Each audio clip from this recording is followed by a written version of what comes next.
Hi guys, James at Rampant Lion Reviews again for you today with another beer review. For this one, we are going to head back to Sweden, my second homeland, and we are going to return to a brewery that has featured on the channel many times before. Now, these guys are a very, very well respected brewery. For a long time, they were the top rated brewery in Sweden. I'm not 100% sure if that is still the case, but this brewery is definitely most well known for their different kinds of big imperial stouts.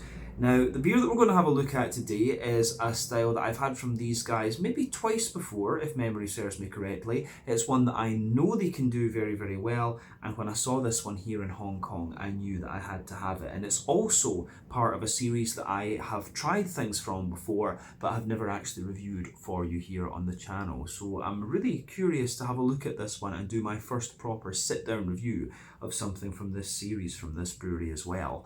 So needless to say, I'm very, very curious to see what this one's going to have in store for us. Hopefully it's another good beer. Hopefully it makes for an interesting review. And as always, I hope that you guys watching enjoy my take on this one as well.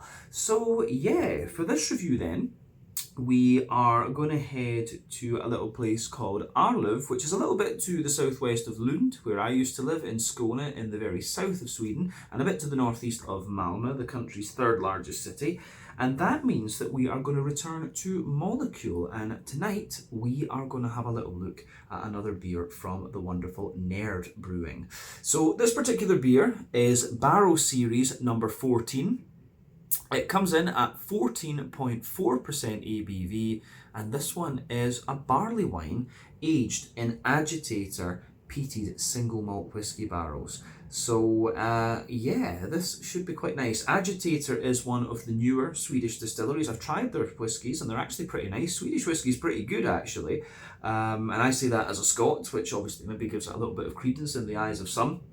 But I am by no means as much of a whiskey connoisseur as I am a beer connoisseur. But yeah, definitely cool to try my first in the Nerd Brewing Barrow series. A bit strange that it's the barley wine rather than the imperial stouts that they're so well famed for, but we'll see about making another review from the Barrow series fairly soon.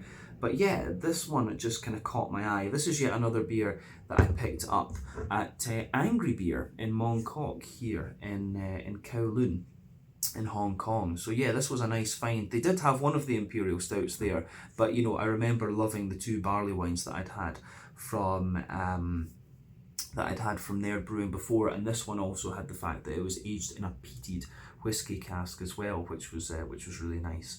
So yeah, this had to be, I just decided this one had to be my first Barrow series review from Nerd Brewing.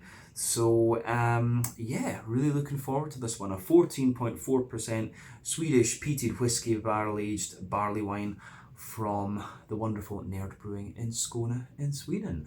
So yeah, as always with my reviews then, I'll tell you a little bit about the brewery before we taste the beer. If you want to get straight to the tasting though, just fast forward.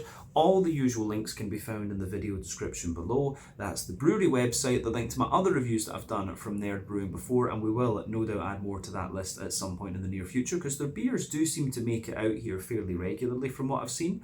But there's all the usual social media down there as well. If you want to see more reviews, do please consider subscribing to the channel. The support that you give is massively appreciated, and remember, you can go into the channel homepage and search for beer using the geography tagging system. So just go in there, use the little search bar, put in your hometown, state, county, province, whatever you like. If I've reviewed beers from the area that you search for, they will pop up. Failing that though, you can check out the playlist of beers from different countries. You'll find this one in the Swedish playlist along with a number of other things, and that's still being added to fairly regularly because there does seem to be Swedish and Danish stuff making its way out here. But do check out the playlist of beers from other countries as well, because there are some really, really interesting things coming up on the channel these days. So yeah, let's go on to my brewery notes then, and I'll tell you a wee bit about the wonderful Nerd Brewing then and the Molecule Brewing Collective. So Nerd Brewing, as I've mentioned to you already, were originally founded in Malmö in the south of Sweden in the county of Skåne, and the company was founded by Hannes Gruber along with Karin Karlsson back in 2015, and this was the point when they had their premiere at the Malmö Öl and Whiskey Festival. So both of these guys were big beer enthusiasts, and they wanted to just kind of break into the industry. Now, Hannes had been a home brewer for a long time and he got very good feedback on his beers, and so it was this that inspired him to turn professional. So he comes from a background in software development and takes care of the brewing side of things, or originally did, while Karen was an entrepreneur and a trader within the IT industry, and she managed the business side of the brewery, although she is no longer part of the company anymore. So they started up with a very modest production, but they became, and I don't know if they still are, but they became the most highly rated brewery in Sweden on Untappd for quite a long time.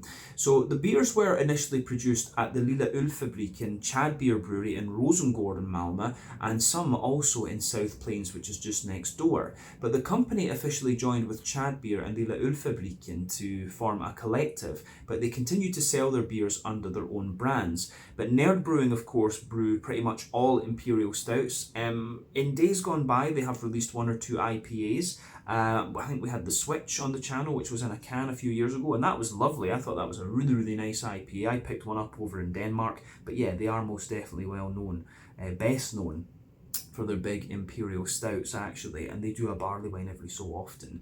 But in the early days, other than a few festivals around Sweden, it was actually very, very difficult to get a hold of the Nerd Brewing beers. But from 2018, they started selling their beers in Systembolaget, which is the Swedish monopoly on alcohol, so anything above 3.5% in Sweden has to be sold through Systembolaget. But in March of 2021, a new collective called Molecule was announced. This includes Elm 11, Nerd and Chad Beer. They've got their new brewery in Arlöv, which started off with a 1,500 litre brew kit, and over the last wee while they've been gradually building up their fermentation capacity, and they now also open up at least once a month for a kind of beer evening and things, for a bar evening, and that's always a fun thing to go along to. So that is something I will definitely be doing the next time I make it to Sweden, which will probably be later in this year.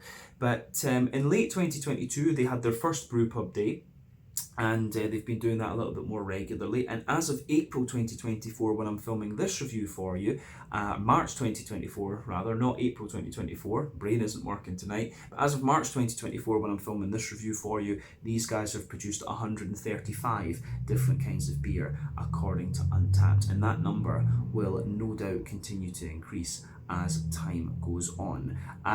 The slogan of Nerd Brewing, incidentally, is open source beer. That's also a kind of reference to Hannes' background as a software developer, data analyst kind of thing, but you don't actually have that on the Barrel series. You've got a bunch of binary numbers here, which are pretty cool. I'd be curious to know what the actual code is on here with the binary, or if it's just a kind of random pattern actually. Maybe it means something. But yeah, Hannes puts all the recipes for his beers up on the Nerd Brewing website, so if you do want to try brewing some crazy imperial stouts, then I would recommend you check out some of these recipes.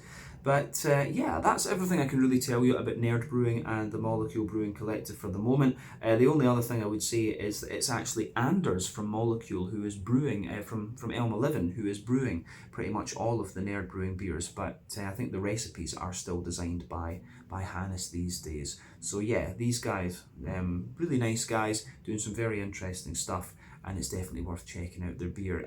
Elm 11 does the kind of sour beers, Chad Beer does like IPAs and lagers, and then Nerd Brewing, of course, is the big malty side of things.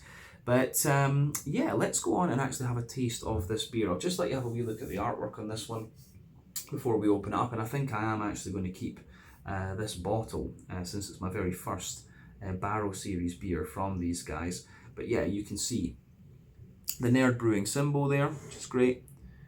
Then you can see number 14. I'm not sure how well you guys can see it, but the pattern that's there is just a bunch of, like, you know, binary zeros and ones. You can see you have the trademark Nerd Brewing wax top on this one. I bought a nice Swiss Army knife the other day, so I've sliced into that so we can get it open quite easily.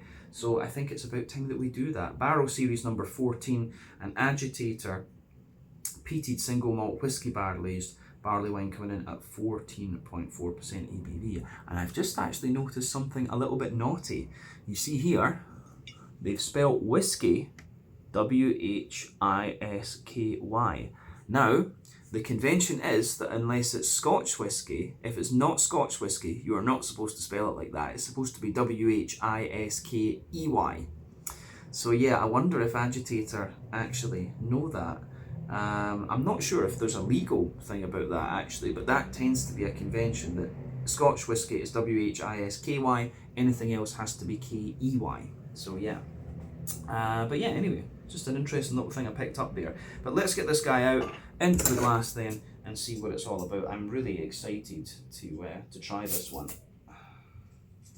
We go a little bit of smoke on the opening, and it's actually opened really nicely and cleanly. So let's do this. This is going to be really interesting. Oh, quite a little bit of carbonation to this one. So we shall pour this with respect. We are. Doesn't say when it was bottled. 2027. 1st of September. Maybe it was bottled in last year in September. I think they would probably put 5 years on it. That would be kind of logical. But yeah. So before that head disappears, because I think it's going to disappear like fairly quickly on one side at least, you can see that the beer poured with about a full finger of a frothy, I would say, it's almost like a kind of chocolate orange coloured head. It's almost like got a little bit of this orangey tint to it, come to think of it, which is quite funny. But yeah, you've got this kind of really bright, almost like coffee tinted coloured head to this one. Some medium bubbles on the surface of the liquid, a few foamier ones as you go further up. But then, yeah, the head on this beer just kind of is fading away to be a really nice sort of thin foamy layer, and you've got that lovely ring around the edge of the glass there. It looks absolutely lovely, to be honest with you. I do really like how this piece is, how the head on that one turned out.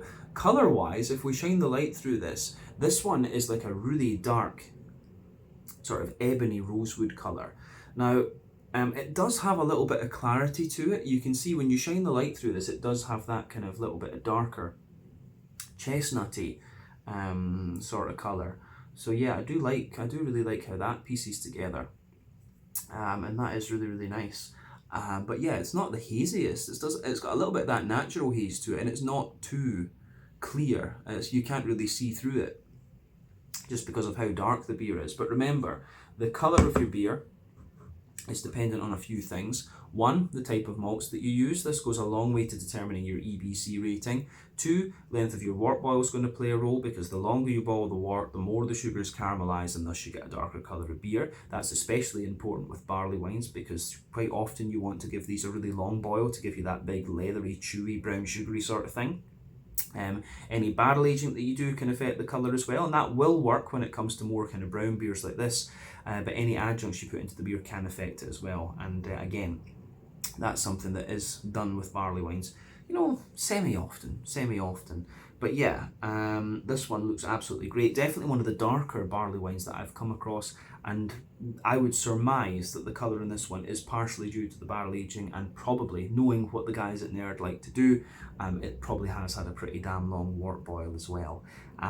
Yeah, so it looks great, this one. Not too much in the way of visible carbonation. You can see that head has just faded away a little bit. So I think it is about time to look at the aroma of this one. There's not too much in the way of visible carbonation. So yeah, let's do the aroma of this one and see what it's all about. This is going to be pretty awesome, I think. Oh yeah, this is right up my street, honestly.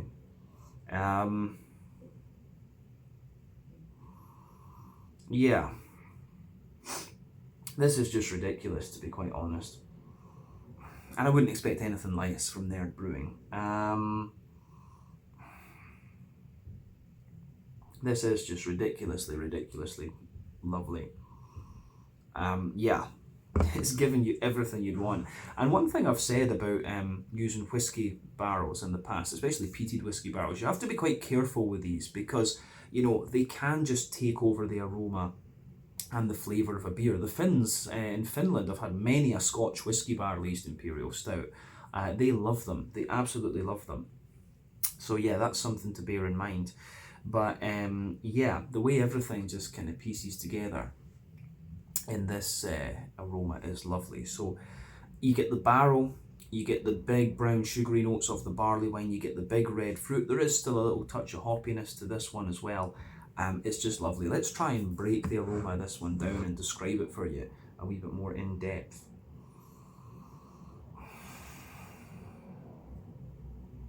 Now, one thing I would say about Swedish whiskey is, in my experience, having tasted a few of them, you know, like Smugen, Agitator, the other distillery's gone right out of my head now. I've had a few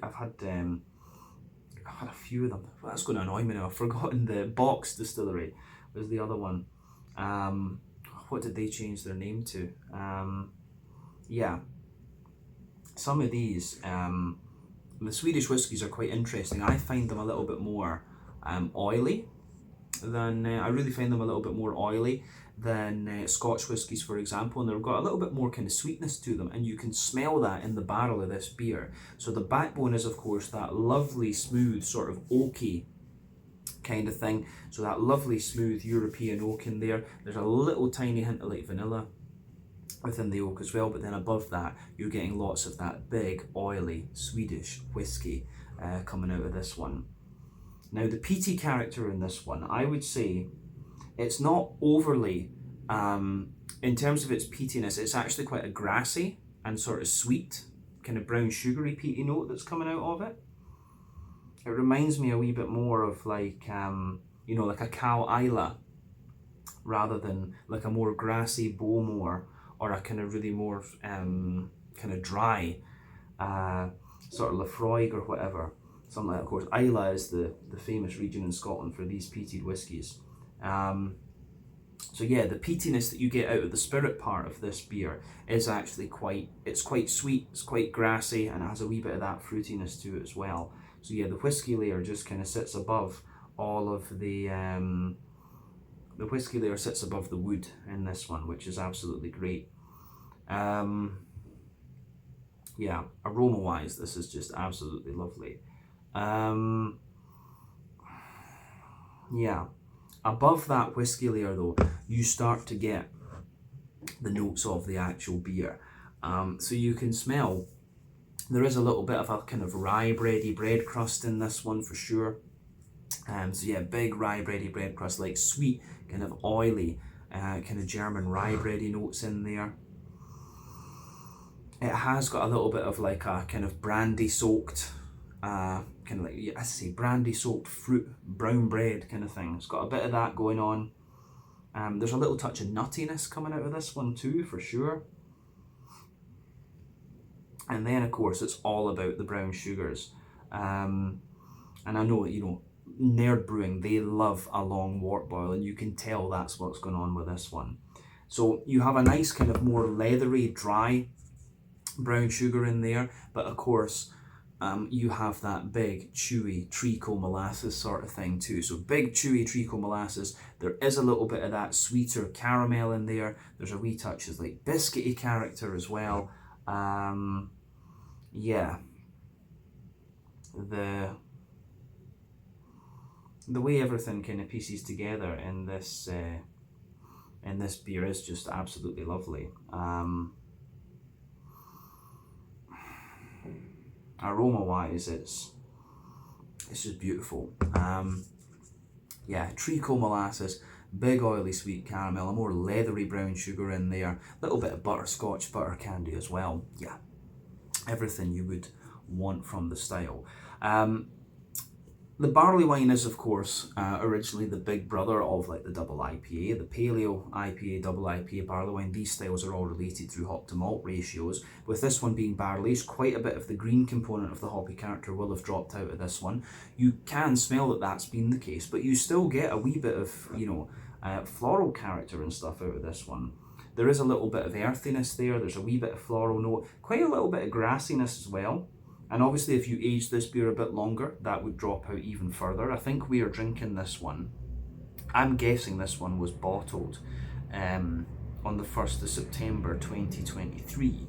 So we're drinking this one about when it's just about 6 months old, sorry, can't add, terrible. Especially when I've worked as a maths teacher before. But yeah, on the fruity side of things, this beer is lovely as well. You've got that huge kind of datey sort of note coming out of this one. You've got sultanas, you've got prunes, plums, well, prunes are just dried plums, but yeah, sultanas, dates, prunes and plums, figs, a little bit of blackcurrant as well for sure. Yeah, this really does give you everything that you could ask for from this style. Yeah, I think this is a really good beer to have in the lead up to number 4000 for sure. But I think at this point we have said everything we need to about the aroma. It's about time that we have a taste of this one and see what it's all about. So yeah, let's do this. This is Barrel Series number 14, a 14.4% agitator single malt peat whiskey, barrel aged barley wine from the wonderful Nerd Brewing, part of the Molecule Brewing Collective in Arlöv, Skåne, Sweden, my second home. So yeah, let's have a taste of this one and see what we're all about. Really, really cool to find this beer here in Hong Kong. My first taste of one of Nerd Brewing's Barrel Series. Slàinte, skål, cheers.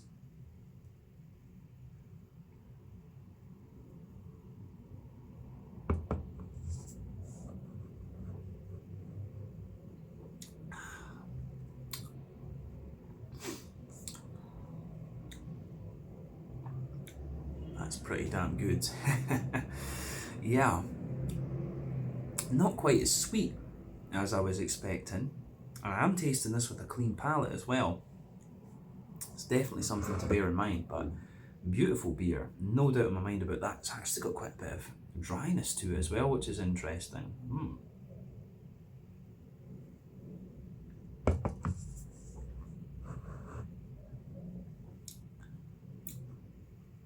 But yeah, this is going to be lovely to sit and sip over the next hour or two, something like that. Definitely a sipping beer, this one, more than anything else. After I finish filming, I'm going to phone a very good friend and we're just going to sit and chat, which will be nice.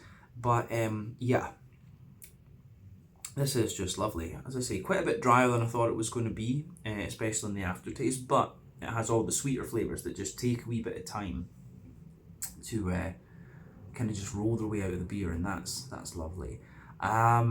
Yeah, awesome stuff. So, massive thumbs up to the guys at Nerd Brewing and Molecule for this one once again. Just ridiculously good. How much sediment do we have in this? Not a lot, actually. There's not a lot of sediment in the bottom of the bottle here. So, yeah, interesting. Yeah, so let's break this beer down then and describe it for you a bit more in depth, as we always do. Middle third of your palate then. So the backbone of the beer is obviously the barrel. It's that woody barrel in there.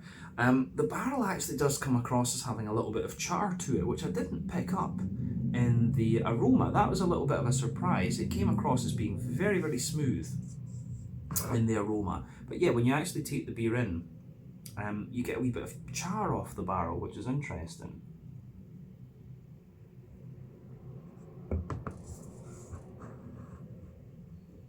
So yeah,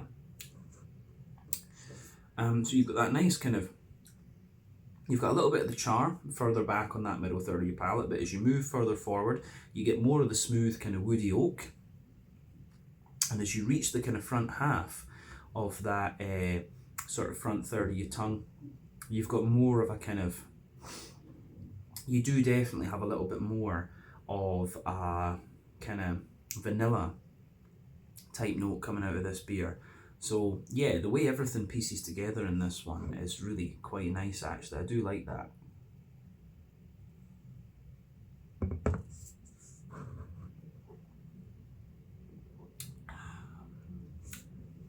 So yeah, the way everything pieces together is lovely. So above the kind of woody layer that we've just talked about, you can feel the spirit in this one. And the agitator, it's quite, it really is quite kind of oily, this one. So you can feel that spirit layer there, and it's got this really oily, kind of toasty, peaty character to it. So really oily, toasty peat. And then you also have a bit of grassiness and stuff in there as well. So yeah, the way the grassiness goes together within that peaty character is quite interesting. So yeah, quite a bright, grassy and sort of sweet peated note coming out of this one. But yeah, the sort of charred side of the barrel does push its way out further into the aftertaste with this one. So yeah, the way that that goes together is quite interesting, and it is one of the things you notice that about Hannus's beers when you try a few of them. Hannus does like there to be a little bit of like a charred, roasty backbone to these beers. The last barley wine that we had from him, I think, was quite a bit sweeter than this one. This one has got a wee bit of a more charred, a wee bit of more dryness to it, I would say, than other barley wines I've had. I think this is I'm pretty sure this is the third one. But yeah.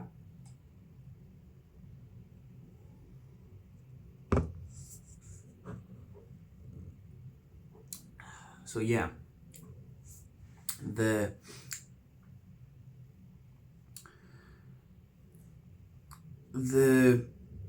fruit, the malty side of this beer, then above the spirit layer, you have like a sort of you've got a little bit of a kind of like rye bready bread crust in there, but it could also be like a kind of sweet, like Christmas pudding edge. There is a wee bit of a kind of almost Christmas puddingy cakey sort of layer. So a bit of rye bread crust and Christmas puddingy type layer in this one. As you go up from that, yeah, I'd stick with that kind of Christmas pudding sort of analogy, like brandy soaked Christmas pudding. And my dad loved Christmas pudding. We always used to give him it on his birthday in February just because he loved it that much. So yeah, the Christmas pudding sort of thing on is the next layer up on this. Within that Christmas puddingy sort of layer, you do get, it's like a brandy soaked fruit roll type thing, but further forward you get a wee bit of nuttiness coming out of the beer, which is cool.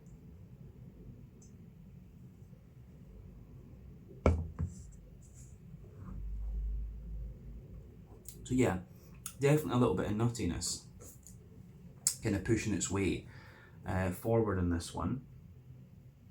So yeah, a little bit of nuttiness pushing its way out. Then above that kind of cakey layer, you do get a little bit more of a kind of straight up grainy, brown bready character for sure, and that graininess kind of lingers into the aftertaste too. But then above all of that, you start to get the brown sugars. Now the brown sugars in this one are quite interesting because they're very, very layered. So there's like a really toasty, quite roasty brown sugary layer. Then above that, you've got more of a kind of leathery brown sugar going on, which is interesting too. So yeah, leathery brown sugars in there. And then above that, you have above that, you certainly have some more. You've got, like, in the middle of your palate, you've got this kind of big circle there, which is that treacle molasses sort of thing that you often get in big malty beers like this. So you have that big deep treacle molasses character, which is obviously carrying the booze of the beer. As you move further out from that, you get a bit of a sweeter caramelly note, then you get a wee bit like butterscotch, butter candy, and then yeah, underneath that you've got the more leathery brown sugar and then the toasty brown sugar. So that brown sugary layer that sits on top of everything else, the cake, the barrel, the spirit, the sort of rye bread, the cake, and then the sort of kind of grainy rye bready sort of layer, that's where all the brown sugar is coming out in this one. But I think at that, we have described everything that's going on in the middle third of the palate with this beer. So let's go to the back third of the palate now. And I've often said on the back third of your palate, you're going to get similar flavours to the middle third of your palate, just at different intensities. So border region between middle and back third of your palate, you start to get more of a bready note in there. So you've got the kind of rye bread in the base, and you've got a kind of sweeter kind of brown bread on top. But then yeah, back third of your palate, you can feel the barrel, the char on the barrel is a lot drier, a lot more intense. Then you've got that more kind of spirit sort of thing in there as well. And it's a wee bit more of a dry, peaty character that's coming out of this one, but it still has a wee bit of like a roasty, toasty, brown sugary sweetness in there. On top of that, you have the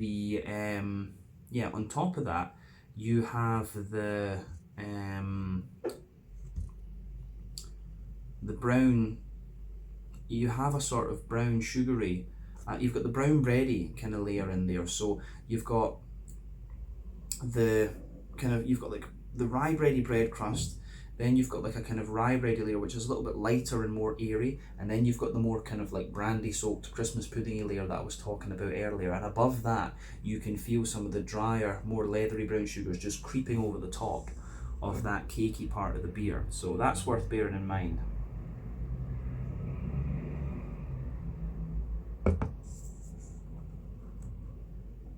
So yeah, on top of that part of the beer, you have a wee bit more of you certainly have a wee bit more of a kind of leathery brown sugar as well. That really lingers there too. So you do get a wee bit of dryness, but then above everything else you've got the yeasty character coming out of the beer. So the yeasty side of things for me, it has this dense sort of dry cakey innard, if you like. Then around that you get more of the kind of brandy soaked cake, and then on the edge you've got like a kind of more rye bready, dry bread crusty sort of thing. That's what composes the yeasty character. And definitely back third of the palate you can feel the flavour is taller. Then as you move further forward into the middle third of your tongue, it just kind of condenses down and squashes together that little bit more. So yeah, the way all of that pieces together I think is pretty damn good. That covers everything we need to say about the yeasty, malty and barrel side of this beer. Let's go to the hoppy side of things then. So as I said earlier, a lot of the hoppy character will have dropped out of this one just because of the fact that it's barrel aged. But yeah, some of it is still there. In the back corners of the palate there's certainly a little touch of earthiness. As you move further forward it's a little bit herbal, and as you push further forward along the sides of the palate it gives you a wee bit more kind of floral aromaticity. So yeah, the way that goes together I think is really nice. So stronger earthiness, a little bit herbal character, more sort of floral aromaticity, and then yeah, round the front curve of the tongue the beer does have that little bit more of a kind of grassy note to it as well. So yeah, I do like that in this one. So the grassiness is a little bit more oily, but it does have a wee touch of zestiness to it. You probably could let this age a little bit more. And you would, the hoppy character would drop out. Maybe I could have let this beer age a little bit, but I was just too curious to try it, especially I got excited that I found one of these in Hong Kong. But we're still drinking it at a very nice point. But it might be that the dryness drops off a little bit the more that you age this beer. But still, anyway. Let's focus on the front third of the palate and the fruity side of things then. Border region between front and middle third of your palate, you've got a nice little bit of that kind of rye bread in the base, and then the brown bread on top. The base of that front third of your palate, it has a nice, it has a really nice kind of smooth, yeah, it's got a little bit of that kind of, the smooth woody character in there. On top of that, you get a little touch of the char, then you've got the spirit, then you've got the kind of rye bread and the cakey layer, and then above that you've got that nice oily bubble where the juicy fruity esters roll their way out of the beer. So let's look at that.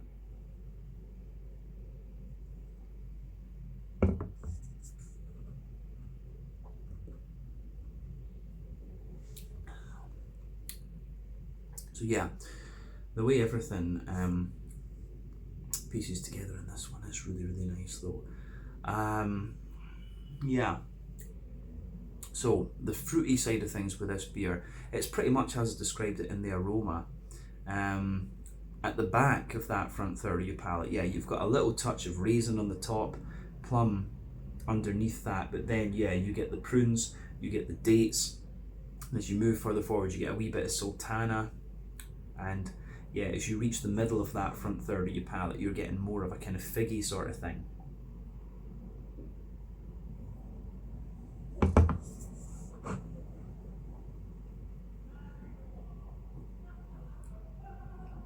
So yeah, nice juicy sort of figgy note out of this one. And as you move into that front half of the front third of your palate, you're getting more of a kind of juicy blackberry.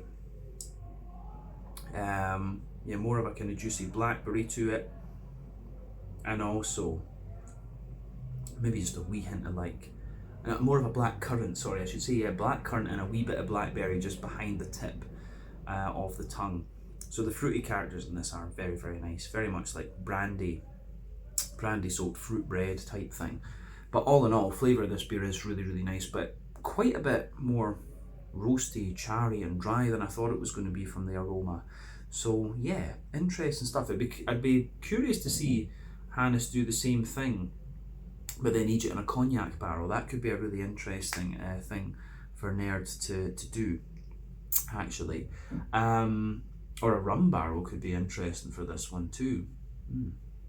So yeah, in terms of the mouthfeel, just to round off this review then, for me, I would say that this beer, it's full-bodied.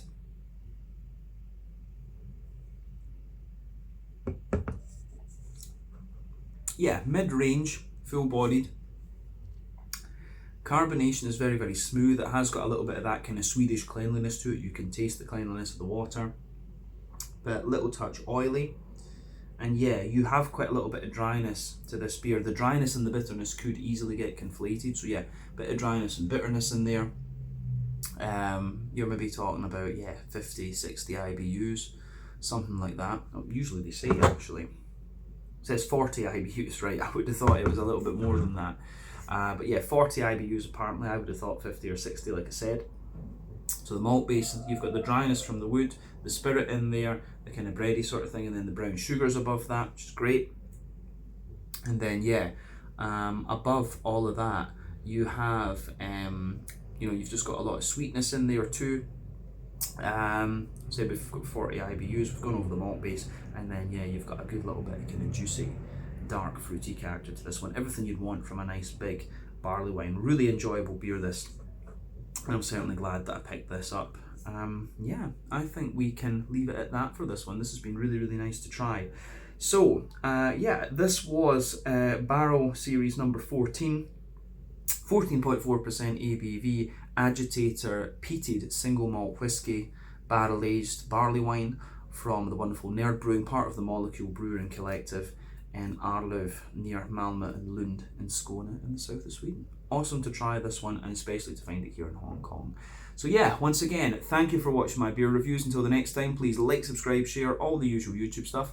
Let me know your own thoughts on this beer in the comments section below. Let me know what your favourite beers are from Nerd Brewing as well, and we will no doubt return to these guys again at some point in the very near future. But until then, Slanja, Skål, cheers, check out my social media, check out Nerd's social media, and I'll see you guys in another review very, very shortly. Ciao just now.